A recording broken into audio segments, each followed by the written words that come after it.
Hey guys, this is Gnarly Charlie, and I am playing State of Decay. Uh, this game's about a year old. I think it came out since summer of 2013. Uh, it's a really good game. I initially put it off because what happened was that I played the demo on the Xbox 360, and it was kind of bad because I was playing just the tutorial, and it didn't let me play too far past that. And I didn't like that because it's a sandbox game, and it was pointing me in all sorts of different directions. Uh, go here, do that, go do this. You know, don't go away from our area. And it turns out that the game actually is a lot more open-ended than I thought. It may be one of the most open-ended games that I've ever really played. Uh, there's also the DLC uh, breakdown, yeah, which is pretty much the same game, guys. Breakdown is it's the normal game without the story mode. It doesn't have any cutscenes, and you play as a random character. As you progress, you get points, and when you finally do die with the character that you're playing as, uh, it tallies up your points, and you can unlock new characters and perks and things like that. The game is also a bit harder, so if you're looking for a challenge, go for it. However, Lifeline is coming out, which is another DLC that you play as a superior one, someone in power, I guess, where it focuses more on building society again. And kind of already do that in this, and I'll show you that right now. But Lifeline actually sounds really good because it kind of leans towards SimCity, uh, which I really like. I'm a fan of The Sims and SimCity, and I think that's why I'm kind of liking State of Decay because it's a mix between the two. So this is the settlement that I have. It's not the same one as you start in the beginning of the game, but I'll kind of show you what I'm talking about with the whole merging between Sims and SimCity. So there's about 9 people in this little settlement that I have here, which it used to be 10, but somebody died. Um, and what you gotta take care of these guys, as half of them you can play as, and the reason for that is because in real life, obviously, you get tired and you gotta, give these guys a chance to take a break. So you cycle through some characters, and they live, they die. It gets sad sometimes because you get emotionally attached to some of these actually because you do so much with them. But anyway, settlement. So to make these guys comfortable and not get pissed at each other and kill each other, you have to set up the kitchen, set up some barracks, set up a supply stash, a radio comm room, so they can communicate with the people running out, aka you. Uh, what I've done to kind of specialize among that was build a garden so I don't have to find food. There is a medical tent that I put up so that people get healed faster. And there's a good number of things you can do like that. And it all happens within this nice little menu here, which is conveniently easy to work with. This is pretty much the blueprint of the house. You choose what you want to put in that spot, and you pretty much do it. And all the people who live here will build it for you if you have the supplies. So what I'm going to do now is I don't want to get into the story any. I'm going to leave that up to you guys. That's perfectly fine. This is nothing to worry about. Okay, don't worry about it. I'm gonna leave the story up to you guys because it's just I don't want to spoil anything. You guys can have fun with that. Where those doors go. So right now our settlement needs either fuel or ammunition the most right now. Uh, I'm not too sure which one is easier to find. They're both a bit hard to find. So this is the map. As you can see, it's really big. It doesn't look that big from this perspective, but it takes a good while to get across the map. And each little black square you can walk into. It's a building, and each building has its own setup. Each house has its own supplies, things like that. It has a different set of zombies in it, and all the zombies are constantly moving, so it's always going to be a little bit different every time you go into town.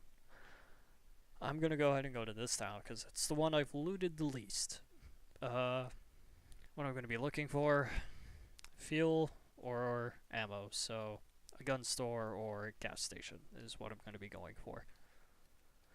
And here comes the long drive. Up ahead of me is a horde.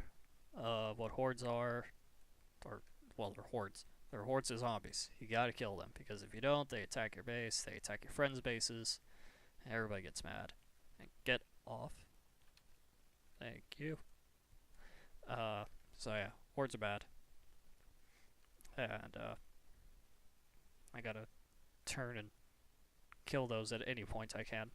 Ooh, there's a much faster car. Cars are really important to me, at least in this game, because when it comes to large hordes of zombies, or special zombies, because of course they're special zombies, right? Ones that are harder to kill, I use cars. I don't want to use ammo. I don't want to break my melee weapons, so I usually just grab a car and smash into zombies whenever it comes to hard situations. So they're actually very useful to me. And not only that, is they're a lot of fun. There's actually a pretty nice amount of vehicles that you can choose from in this game, when you find them at least. And hey, it's not Grand Theft Auto or Forza or anything, but there is some variety there. Smack! There is actually a button to open the door and hit zombies with. And it's not just some button on the other side of the keyboard, it is actually the right mouse button. So it is a main attack. How fun. Hello. Splat. Bounce. Hello. Goodbye. Okay. So here is the bigger town. You don't really see it that much in the beginning of the game because it's really far away. But as time progresses, you do see it more and more often. Oh, sweet gas station. Screamer. Okay, that guy was actually a special zombie. What he does is scream because he has no arms. He has no other attack. And when he screams, he, as you can see, attracts more zombies. I'm actually not quite too sure if he did scream because I have the freaking sound off. Oh man, get over the fence. Don't want to leave you alive, so you can just stab me in the back later. Oh, by the way, you have skills. You don't really notice how well your skills are because it all kind of depends on how you play. So, meh. I don't really care about the skills. Something else is coming. There you are. If you look down on my map, you can see that there's a blue dot around me whenever I do certain things, and what that is my noise radius, and if there's any zombies in that radius, they will start looking for me. Okay, so inside the gas station, says there's fuel around here somewhere, so that means I've been here before. It's just a matter of actually finding the fuel.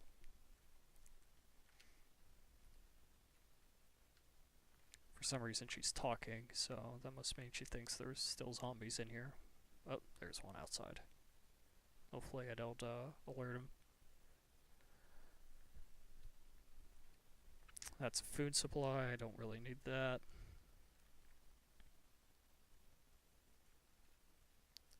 I think these are all going to be food. I'm not quite too sure where I'm going to find the gas. They're not in the pumps, so don't even start screaming at me about that, because I haven't figured out a way to get them out of the pumps.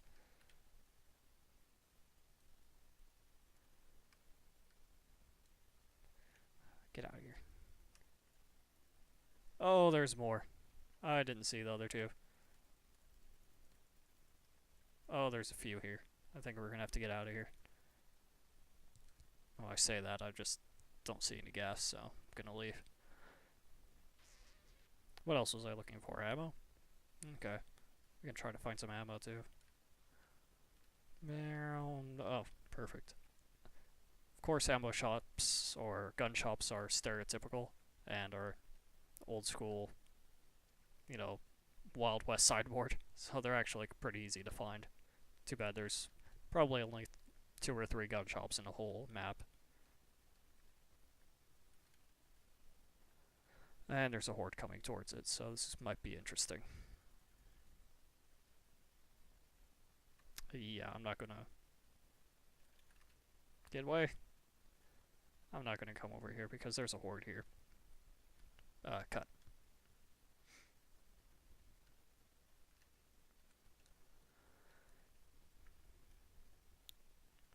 Let's try this place. Maybe it has something. Spring van rental? So maybe they have gasoline?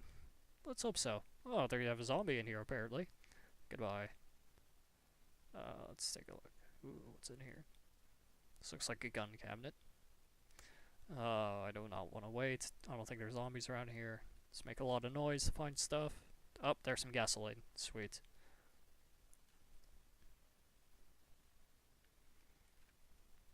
Pick up some gasoline, put it in my pack, and I'm gonna take it home.